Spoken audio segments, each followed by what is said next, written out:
songwriter, The photo is aging, droplets of sudden red. Producer,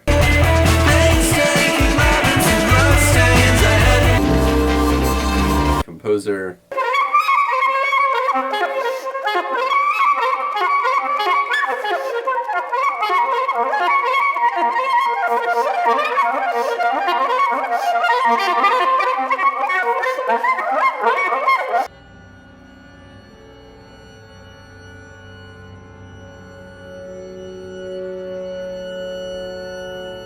band leader,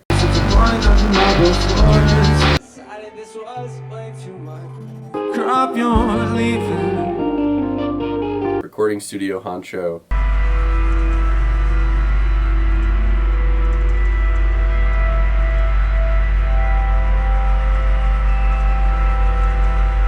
and the founder of Create Interesting Music, which is a mentorship program which helps creative guitarists develop into full-fledged artists.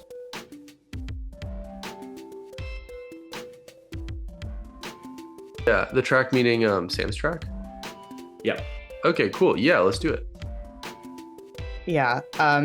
Yeah, just as a disclaimer, it's very much still a work in progress, but part of the reason I wanted the initial reason I wanted to share it with Cole was because I was mentioning on our last call that like kind of trying to figure out stylistically what I want my first I guess offering to look like.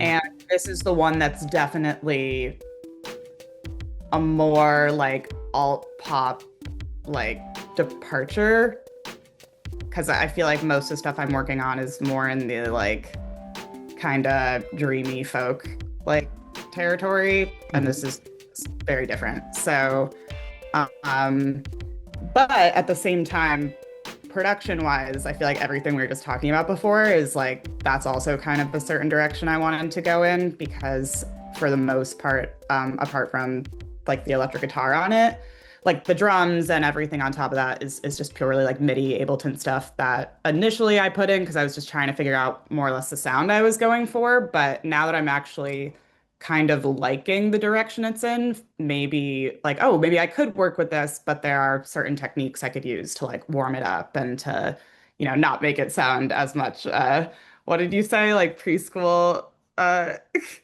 Yeah, like music from like the preschool planet or something. planet. Yeah. So yeah, like especially, I mean, you'll hear it, but there's a certain like there's a sort of like Moog type bass on it that I need to do something with. But Cool. Yeah, I'll hit play. Cool. Yeah, and I just dropped it in GarageBand. Different trains home. yeah. Cool.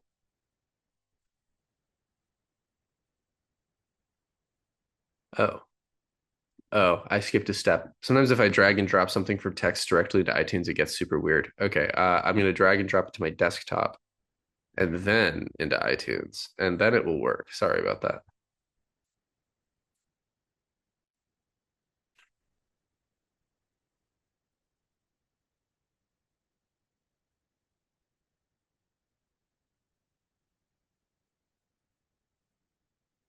Okay, cool.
Cool. Wow. That's awesome. That's like, yeah, that's a full song. I mean, there's a lot that happened. I was taking some notes Yeah, yeah, I as we were see. going. Yeah, yeah. And there will be a lot of really good stuff to talk about, but it's really cool. You're like kind of, I feel like you're on a good track here. Like I can relate, I can really relate to how the production sounds. Like I can relate to the stage of sort of production development that the song is at. And yeah, it's interesting because when I was at the, sort of a similar stage in my own development, because I was working in Reaper, nothing sounded this good. Like whereas this sounds, I mean, it's like very like dry, but I feel like we're really in a position to do a lot of things that are just gonna be able to make it sound really good, like pretty quickly, which is really cool. So that's I don't know. This is like a more of a personal reflection on like, damn, it's just really cool. It's really cool that it's in this state. So there's a lot that we can talk about. I'd love to hear how you feel about where it's at. Yeah, so it basically just right now, and this like today has gotten to the point where I'm like, okay, I feel like I can share this and like that now I feel like it's on the right track. Like it's definitely not where I want it to be, but it's like it's complete, in terms of like the structure is there, the song is there. If anyone listens to it, they probably know what I'm going for. So I feel like it's almost easier to talk about versus if it's just like sketches and like it's just nothing is even mixed even remotely. It's just like I just recorded all the parts and like, but at the same time, there's still like a ton I want to do with it. But yeah. Yeah. What do you want to do with it? Well, for one, like, I'm not a drummer. Hmm. But I was looking for that kind of like skipping sort of beat. I've been listening to a ton of Details by Frou Frou. Like that's probably like my biggest inspiration for this. And I'm obsessed with this one song on it, two songs, Breathe In, which is the second track on the album. And then there's a really deep cut on it that actually Brian Eno has a co-production credit on that like no one really knows about called Hear Me Out. And like I've been kind of just listening to those on repeat. And this was already a song I had been working on, and I sort of had a vision, like I was about to go to bed. I'm like, you know what? Like I could try to work a beat like that into this. And then not that long after that, I got my electric guitar, and then it's just kind of started to get more in the direction. But again, like I still, it's yeah. I mean, there's like so many things I could go on. But yeah, vocal mixing. Like I'm glad you touched on that because that's definitely I've only just like even just like an hour ago, I finally put an EQ on my vocals. I was like, oh, that sounds so much better. Like, but it's stuff like that that I just don't even sometimes know where to start to get it to where I want it to sound. Hmm. But and also what you said, making all this sound like it's happening in one room. Yeah, it's still you can hear the different parts. It's not meshing. But I haven't done anything. Nothing is panned, nothing is like kind of where things are at. I have um, like reverb and EQ on various things, like compression on vocals, like a de-esser basically. And I've done like volumes are roughly like still not though. Like I hear it again, I'm like, fuck, like the guitar should have like been more out of then. But it's still very in many ways like ripe for a lot mixing wise. Yeah. Cool. Yeah. Thank you for sharing all of this. Um, Oh, Frou Frou, it's so there's a O in both of those, and it's okay. Imogen Heap and Guy Sigsworth's band. Oh, cool. Okay. Yeah. Is it like this? Yes. If you like Caroline Polachek and anything that she's done in the last like 5 years, she can kind of owe most of it to this album. Cool. Wow. Pat's also surprised that I've never listened to Frou Frou. Oh, that's great. That's You so, yeah, I don't think I've even heard of them. definitely heard That's so that, funny. but no, but this is a thing with Frou Frou, I feel like real heads more I'm surprised by the amount of real heads who don't know her. Yes, Let Go is in Garden State. Oh my God. Last That's song. that movie from yeah, I saw Garden State a long time ago. That's really Yeah, funny. All right. yeah. Well, okay, yeah, I'll listen to Frou Frou and report back. So related to all of this, really quick notes about where I think this is at. I feel like we're at a point where there like the performance of the parts like indicates that there are a lot of skills that you're coming to this with. And it's yeah, it's interesting because some people learn to make music as they produce. And I think in your case, like you've listened to a lot of music, you've learned, I mean, you've like studied some music stuff in college, and like you have backgrounds in these different types of like classical music, jazz voice. And so there's a lot of expertise that's being brought to bear here. And there are things like the note choices I don't really have any doubts about. There's one chord where there was something that sounded kind of funny, but that could have, I don't know, that could have been me because it never happened again. It was just like one measure somewhere. It was like right before the 3 minute mark, I think. Um, but you know, other than that, like really sophisticated use of melody and harmony and stuff like that. And so it's at a point where, and this is something that I struggled with when I was working on Torso. It's like in theory, you could like bring this to like a mixing engineer and be like, mix this, and then they would do some things that would make it sound like a finished track. But what I really struggled with Torso was that I had the feeling that doing that would give me a result that felt more generic than what I wanted. And so I think there's a question of like if we have this recording where we have these guitars, we have, you know, drum parts, like it's like the parts themselves are really good. Um I have a couple quick notes about ways that we could maybe fill out the sound around the guitar parts to make a couple things just kind of like kind of just bring like a couple things like kind of up a little bit in terms of like what they're capable of being and stuff. But basically it's good up until this point. And so what I start to wonder about is how we want to approach kind of the higher level things of maybe some arranging, maybe adding some things, and also just production decisions like there's absolutely nothing on the guitar right now except for flutter delay. Okay, yeah, yeah. Um yeah, and so I think now we get into questions about really the sound that we want to create. And so that means some production stuff like potential multi-tracking, stuff like that. And I think there are basic pieces of advice that I could give you, like, oh, you could do this with the drums. But I think a better way to go could be at some point, hopefully some point soon, like you and I could listen through a recording that you want to stuff you want to use as like a model. Um, and talk about what they're doing in the way that they, you know, whoever this is, like it could be like a frou frou track, and then I'll hear frou frou or something else. But like if we listen to it, we hear about what they're doing to make it sound like a finished recording, and we really kind of unpack that. Then rather than being like, oh, like you could like add this to the bass and then it'll sound professional, like which is like fine, being like, oh, here are a set of like aesthetic things that we've come up with that are going to help you really get the sound that you want. And so I think, yeah, like picking a model and kind of unpacking what's going on there, to give you a toolkit, could be really helpful. How does that feel so far? That feels good to me. I feel like that is kind of at the place where I'm at right now, where I almost want to go back to listening to those tracks again. Like I put it out, or like I, you know, laid out all the parts now. Like it's like arranged, so to speak.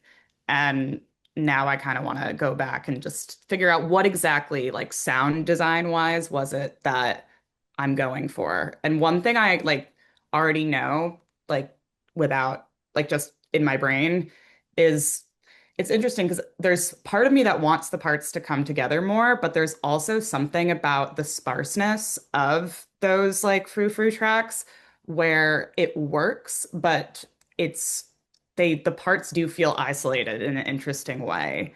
And it makes it sound, it gives it like, it makes it sound like cool. Totally. You know what I'm saying? Like, Yeah, yeah.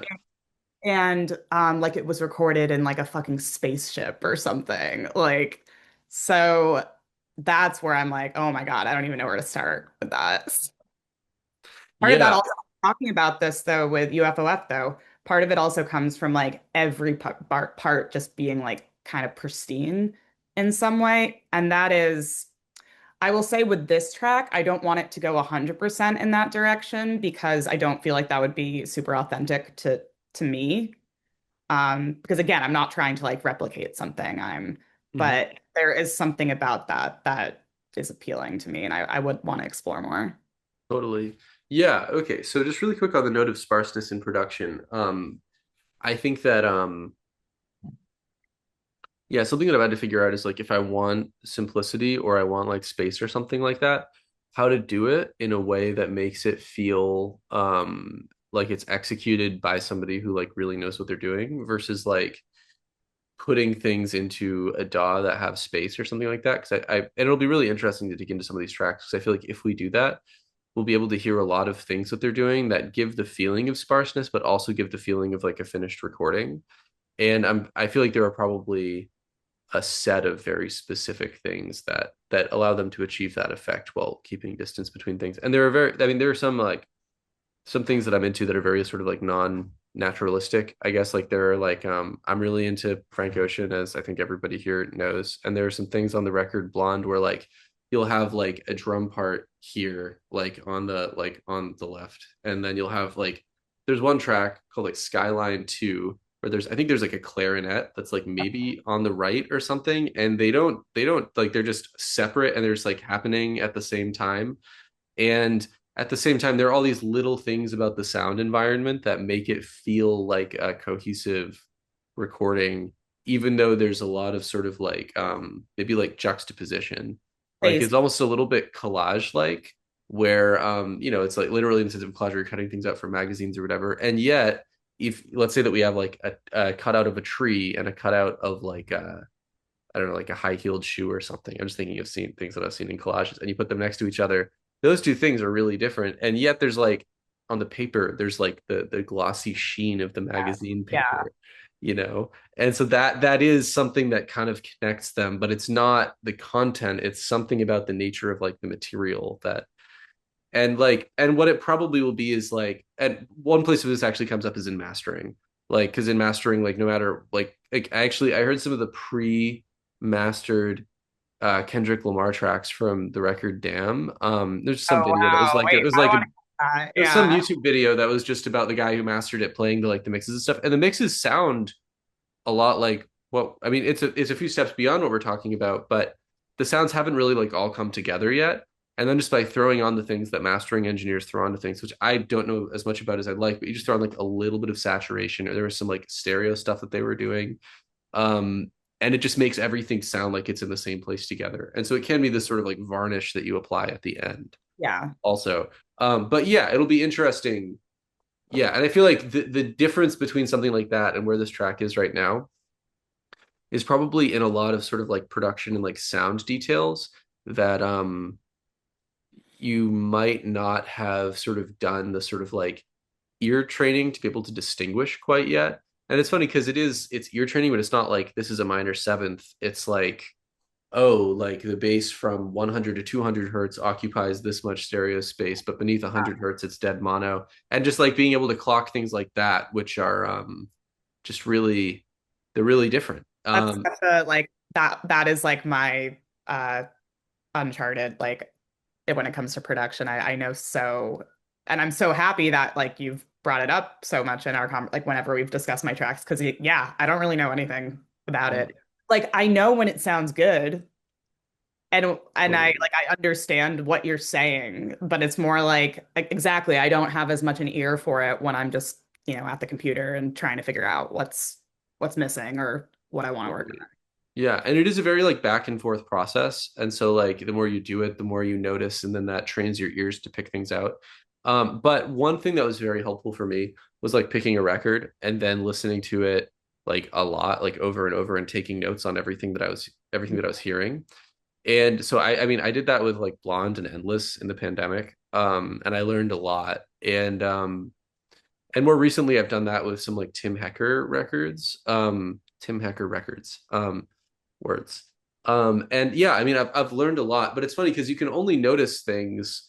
I mean, sometimes you'll notice something that's just like a sensation and you don't know what it is, and you try to describe it, and you find a way to get something close to it, and then, but like there was a lot of stuff on Blonde that I hadn't used Ableton when I was listening to it, and there's a lot of stuff in there that you can really, as far as I know, it would be really difficult to do it using anything other than Ableton. There are a lot of like stereo spreader things and stuff that are Okay. super unnatural or sort of like non-natural. Like they don't exist in nature. They're like a DAW construction of the specific technology. And I didn't know about any of it.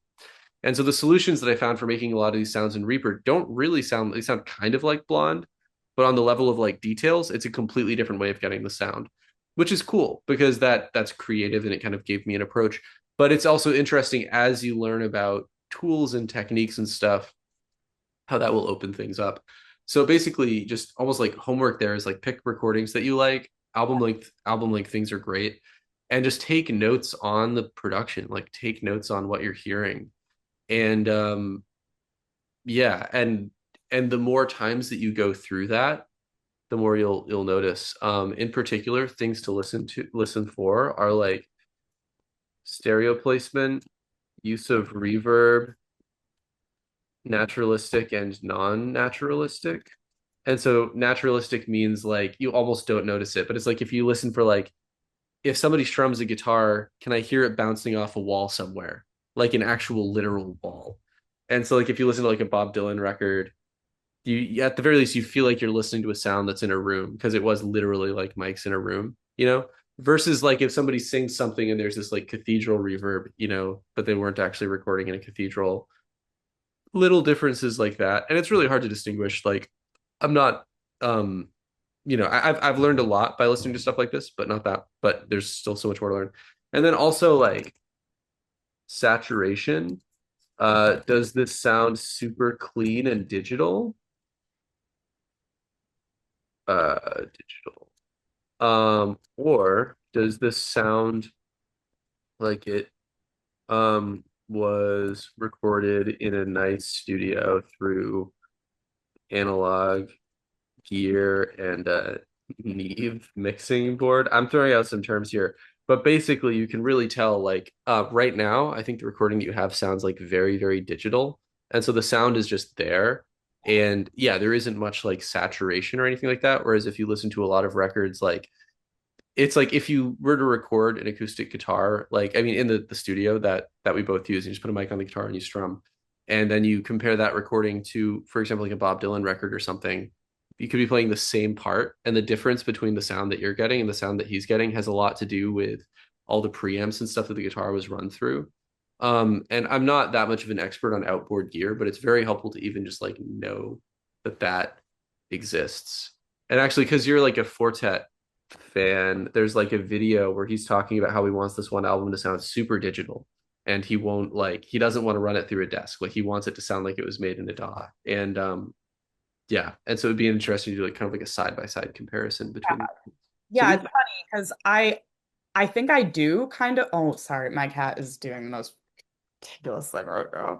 Uh, but uh yeah, I do want it to sound more digital, but to again have like elements that like kind of are surprising in that way in terms of like I want the guitar, for instance, to to sound like more naturalistic. yeah. I'll also say here like Oh, digitalized aesthetic versus that's a digital. really interesting point. Yeah, no, because these are completely different things. Oh my God. Yeah, Yeah. there's like the No, sound of like a rhythm that a computer that just creates, breaks my and brain a then little there's the bit now. sound of just like uh a clean, 808 snare hit in Ableton with no effects on it at like minus 6 dB, where it's just gonna sound kind of quiet and weird, and it's just like this tiny little point. And I don't think that that's what you want. No, I think it is more aesthetic. Yeah, Yeah. and I think what would be really useful is if we can find some really like amateurish kind of like home recording stuff that's very digital made by people who have not thought about this stuff. And if you listen to that and you hear the similarities between that and some sounds that you can get very quickly, you'll be like, oh, like one of the most important orchestration lessons I ever got in music school was when my teacher played something for me that was orchestrated really poorly. And I was like, oh, I've gotten things to sound like that before, and I don't like it like when I do it. And then I was like, oh, that is a thing that I can pay attention to, you know. And I'm like, I mean, this track's on like a really cool trajectory. This isn't like a criticism or anything Yeah, like yeah. that, but it can be very helpful. Um, I don't really know how to find like we just have to find some Bandcamp account of somebody who lives in like some small town that has 3 followers, and like I mean there are people who do that who are or listeners, and like there are some people who do that who are incredible, and we got to find somebody who's like who doesn't really know very much about like we get like we got to find like an example of yeah, of some things that you can hear what I mean when I say digital, not in like an aesthetic way, but just in like a thing straight into a DAW with no thing. And also a great example of something that doesn't sound like this at all would be anything that Pat's made actually, because Pat, you're using all this like outboard gear and all that really colors the sound in a way, you know, that's really rich. Another interesting side by side comparison that you can make is like what the results that you're getting in a DAW right now versus like an early record by like the Microphones or something like that, which is a band for the sake of the group. And one of the interesting things is that the early microphone stuff is so lo-fi, but it's Yeah. all being recorded to like tape, and it's being recorded, or at least like 8 tracks, which are probably tape. I don't actually know the insides of 8 tracks very well. And so all that colors the sound in a way that makes it sound really nostalgic and like nice. Whereas for me, trying to like do something similar but with digital gear, it never sounded nostalgic and nice, you know? I know what I'll do. I'll send you some early drafts of Torso. I'll send you where things were in like I would 20. love that. Yeah, yeah, Yeah, and then you can hear what I you can yeah. hear the journey. That's perfect. The example of like not very informed production is early stage me. I'm Um, curious. So when it comes to like using like MIDI instruments, for instance, like for the drums, basically for everything in the choruses, mhm. like, um, what what could I do to like warm that up? Yeah, that's a really good Yeah, question. because that like kind of going back to what we were talking before we even listened to the track. Yeah. Because I still like it's funny. It's like for a bit I was like, swapping different things out, like in the drum rack. I'm like, but I was like, no, I think this is still like kind of what I want, but it's just not it's not coming together necessarily in the way that I want it to. Like I still like that tone in the drum and like um but it's again, it's just not quite gelling in the way that I want it to yet. Mhm. Um, yeah. So Pat was commenting like compressor and like an 8 band EQ. This is something that I'm thinking about in my own stuff right now because there is just like a digitality um to a lot of the stuff that's going to be there like to an extent. And I think the question is like how we allow the elements of the digitality that we like to remain while also like making it sound nice. And so there are things that I've been doing as just like a go-to in Ableton, which are just there are some like saturation options. There's ones like warm up highs that'll just like drop in there. And then there's another one that's like tape saturation. It's like hot driven tape or something like that. And it's like I'll put on like a little bit of that. But I think the real way to do it or the best way to do it would actually be that in the studio there's all this outbound gear. And what I'm starting to think about doing, and I haven't done this that much, is basically like lining sounds through the outbound, like through some of that gear, and then recording them back into the computer so that we're getting them passing through some nice like actual hardware. And that's something I plan on exploring probably like this week. Like I might actually be doing that like later today. Um, You think you could so drop instructions on it? Yeah, if I yeah, Should I'll I show use you what I video? Yeah, yeah. yeah, I'll show you what I learn. Yeah, something else that really made a huge difference actually for the track that I was working or that I've been working on recently is that I just lined it out. Like in our studio, I just use like a headphone jack and I use the 1/4 inch cable and I was just like lining it into my amp. Um, and then putting mics on the amp and recording that. And I did that with the drum part. That was like a MIDI drum Oh, part. yeah, And yeah. just that, like mixing in the sound of the amp makes it sound so much better. Yeah. It really was like it made a huge difference. So that was something that I did that really helped a lot. Okay. Yeah, I was thinking like, yeah, something along those lines. But again, I know, um, yeah, I was like, I mean, I love an EQ8. But I tend to use them more for vocals than anything else. And I realized like I've never really tried to do it on drums or Yeah. but also what you were saying about the amp too. I think I want to try both of those. I know I never use saturator. Like I don't think I've ever used it. Yeah.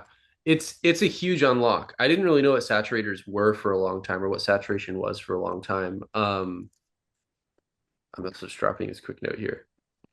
Just for Bharat's sake, an EQ8 is a specific type of EQ thing that's in Ableton that we might have actually used last week. Like when you and I were working together, Bharat. And so yeah, I'm just down to yeah, I just wanted to clarify that. Yeah, and so for Sam's sake, yeah, I mean I EQ everything. Not intensely. Like I'm pretty minimal with my EQ. I spent like months getting really lost in the weeds with this stuff when I was like 25, 26, and just like it was way too much. And really at this point, one thing that I'll do is just be really careful about like how much bass presence I want.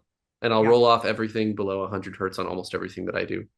Um, and that alone makes a really big difference because then you just leave all this room in the bass for the actual bass and like the like kick drum or whatever. So that goes a really long way. Yeah. And then something else that was really helpful for me was like listening to mixes and being like, what is the brightest sound in the mix? Like, what is the thing that has the most like very high frequency presence?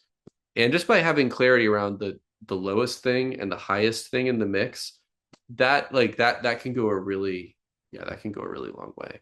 Um, so that's some stuff. Also, we're right now we're just talking about like making MIDI instruments sound like kind of how to like oh I remember what I was gonna say. Right. Okay. Yeah, there was this thought that I had that hadn't come together. What's really interesting is that a lot of the records of the last like 10 years, even the records that are really in the box, are trying to sound lo-fi, even though they're completely digital. And so the idea of being lo-fi or hi-fi is like not non-existent, but it is like it's less about the gear and more about how much people know about how to use the gear.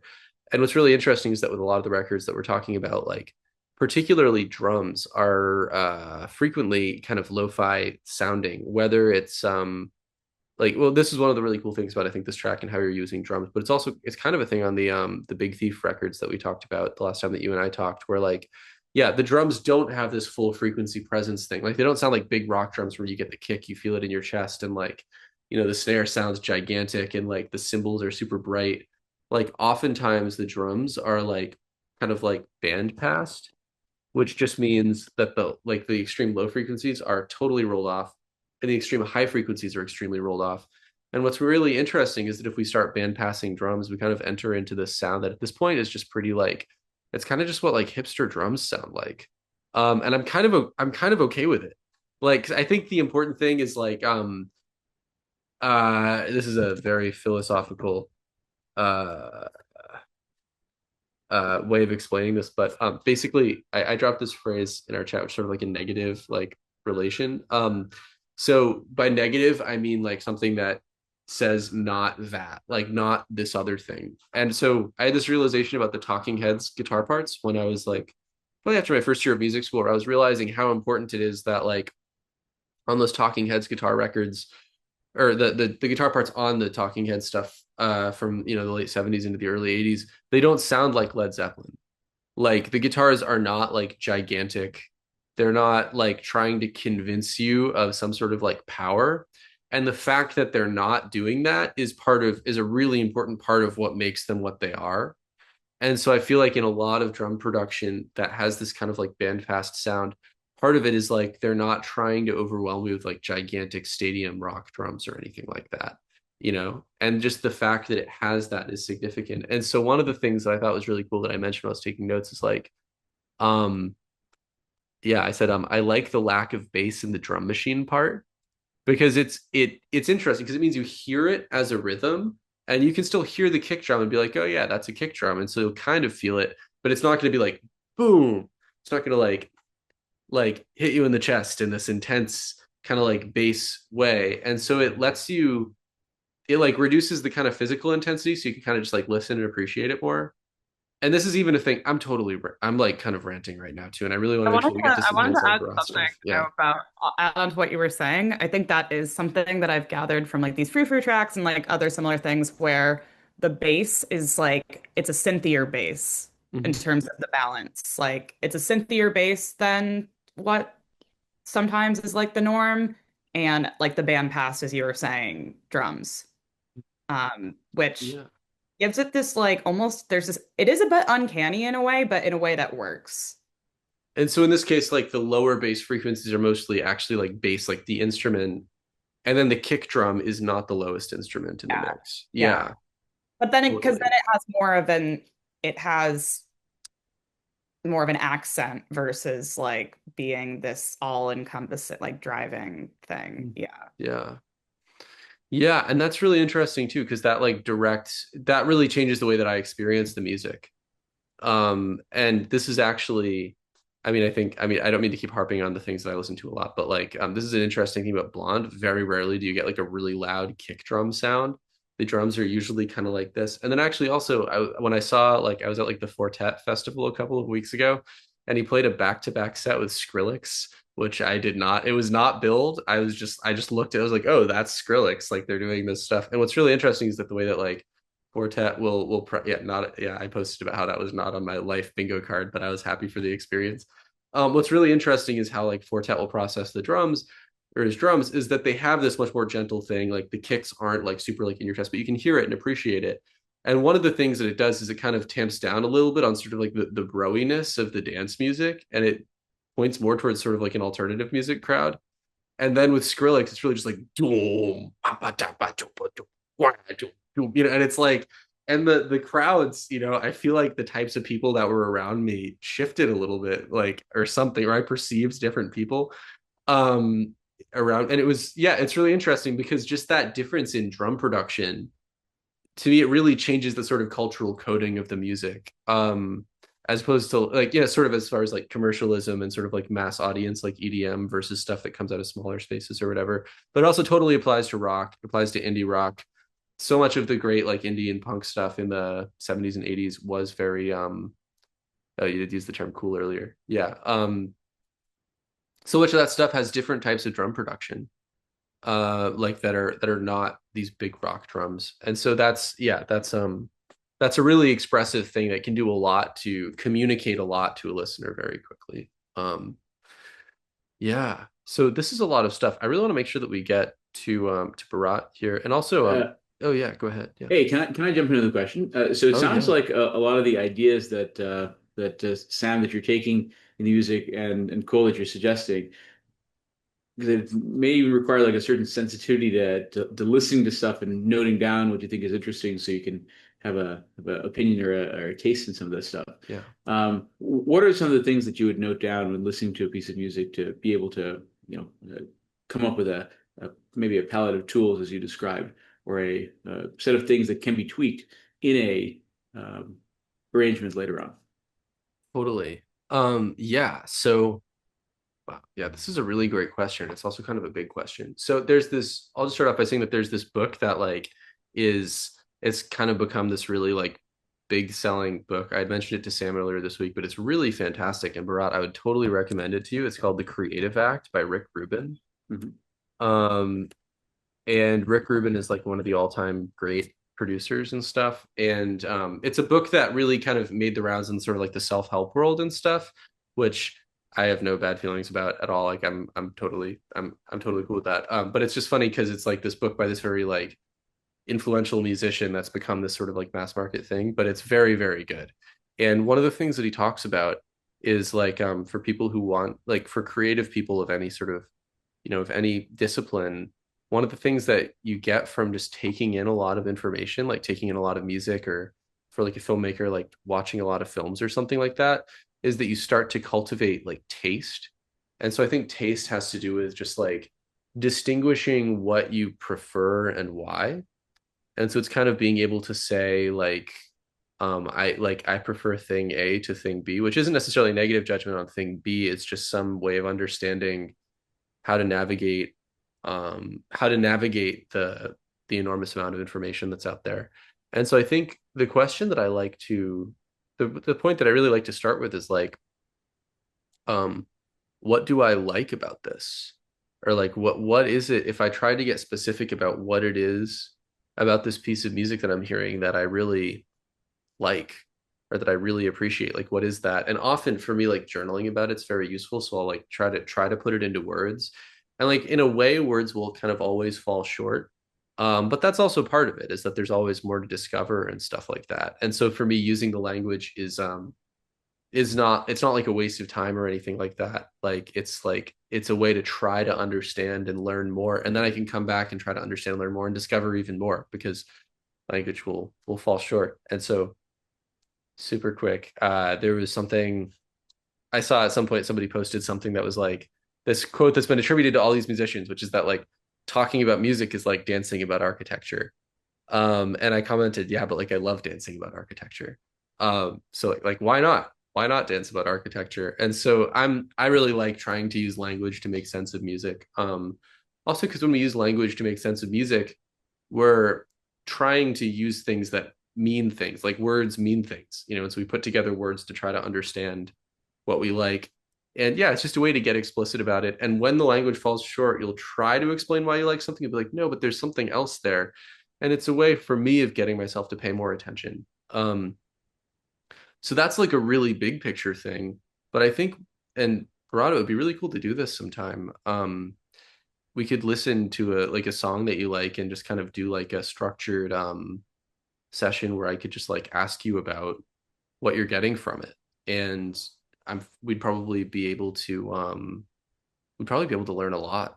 And that I think that really will not only relate to like the production stuff that we're talking about. I think it actually can really relate to guitar technique a lot too. And I Sure. know there's some guitar technique stuff that I'd really like to work on with you soon. And one of the things that it does is like it helps you build an appreciation of like what the guitar technique is for, or like the effect that it has, whether it's like an effect like, oh, this like makes me want to dance in this way, or like, oh, this makes me feel this thing. And what I've found is that if I have that positive emotional relationship with something that's like a guitar part, it'll create this sort of positive feedback loop where I'll want to work on it more, and I'll have a greater idea of how to work on it as I work on it and I see what's missing. And then I'll be like, well, it still doesn't make me feel this way. Like there's something about how I'm doing it that's not quite there yet. And so that can just kind of guide and inform practicing. So this is like a really zoomed out explanation. Um, but is this helpful? Is this like kind of resonating with you? Yeah, I think that would be an interesting exercise to do, and probably doing it more will, you know, develop a vocabulary of like, what is possible, what's not possible. It sounds like, you know, I think Sam, you're working through this as well in some sense. Cool. Um, yeah, so with this last chunk of time, and I can go to like 2:15. Yeah, Brian, I'm down to do some hands-on stuff. And also because you and I had wanted to do this kind of like subdividing Yeah. exercise thing. I have some time tomorrow if you'd want to like do a one-on-one. No worries if you're busy, but I'm available. I want to make sure that you get these results, like, and that we can make We some concrete guitar progress. Sure. Should we save the guitar part for tomorrow then? Yeah, Yeah, that works. Sure. awesome. Cool. Yeah, so in that case, in this last chunk of time, like what should we talk about? I'm open. If there are questions, reflections from people, things that feel unanswered. Did we like the chat? Is that being recorded too? Oh yeah, so there is it like bounces as like a file. This is a Okay. thing. I maybe should just start doing all of this in like a shared Google Doc that's like the Create Interesting Music Google Doc or something. Because like I'll yeah, add it'll just be like a text file. that. It doesn't even look like it's possible to copy the whole thing. Or can you copy the whole thing? I For think you'd me, have to I can like only click. copy like half. Yeah, there'd probably be some clicking and dragging involved. Everything that I'm seeing here, yeah, are like ways to add things, but not ways to download it. Record Save the chat. Oh, there is a button that says save chat. record the transcript too, Oh, the transcript of.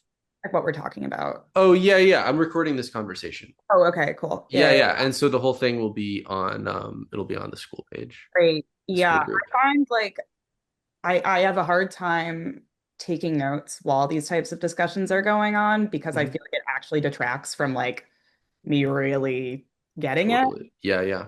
So, it stinks when it's like, oh, like I had this great, and then like you need the momentum of it too. Totally. Yeah. Yeah, when I was in music school, I recorded all of my lessons. I just like voice memo all of Yeah, them. I mean that too. Yeah. Yeah. And I then have, early, oh, go ahead. Yeah. well, something I've wanted to start doing too is actually voice memoing my studio sessions. Oh, cool. Yeah, Yeah. which I might start doing Yeah. soon. And then related to the voice memoing thing, often like later on in my music school years, I didn't really do this as much, but especially in my first year, I'd listen back to the voice memo of the lesson and like take notes on it because it was just so much information, especially in the first couple of years. And then later on, I think it was more like I the information, maybe the types of information were less new, and so I didn't have to like process it as much. But in those early days, that was really, really helpful for me. Yeah. So it's being recorded, and I'll put it on the page. With something like guitar lessons, like I want to play that Robert Fripp solo, or like this is the sound I'm going for, versus with this class, it's more about finding your sound, which I think is extremely important if you're trying to create like meaningful music that connects with people, but also with yourself. Like none of us are blank slates. Everybody coming into this course identifies in some way or another as an artist or a musician who, again, hasn't necessarily unlocked what they want to unlock. I'm currently opening up a limited number of 45-minute strategy calls. On the calls, we're going to 1, get serious about your goals, 2, identify what's holding you back, and 3, make a roadmap together for how you can move forward and really achieve those goals. And after that, if it's a fit, we'll talk about working together. So if you're ready to grow as a guitarist, as an artist, and maybe even as a human being, there should be a little button below where you can click to book a time. So bring your story and we'll do the rest together. See you soon.